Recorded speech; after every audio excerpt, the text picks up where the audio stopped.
хөгжлийн зорилгын төлөө хог хаягдлыг хэрхэн бууруулах вэ? Монгол улсын хэмжээнд жилд 1.3 сая тонн хог хаягдал үүсдэг бөгөөд нэг хүн хоногт дунджаар 1 кг орчим хог хаягдлыг бий болгож байна. Иймээс иргэн бүр хэрэглээг хэмнэж хог хаягдлын хэмжээгээ багасгахын тулд юу хийх ёстой вэ?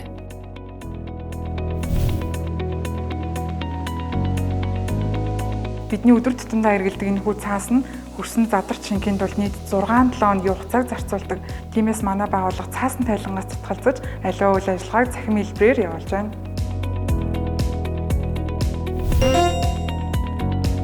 Орчин үед ээжүүд дөнгөж төрсөн хүүхэдтэй живэх хэрэглэх нь бидний ажлыг хөнгөвчилж байгаа хэдий ч хэрэглэсэн чихний хаягдал нь байгаль орчинд 500 гаруй жилийн турш задрахгүй хэвээрээ байдаг.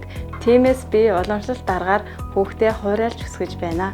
Энэ нь миний хувьд эдийн засгийн хувьд ч хэмнэлттэй байгаль орчинд ч ээлтэй санагддаг.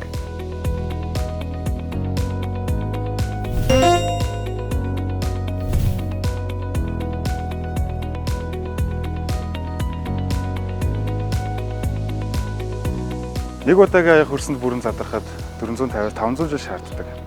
Тиймээс би кофе шопоор үйлчлүүлэхдээ өөрийн аягийг байнга авч авдаг.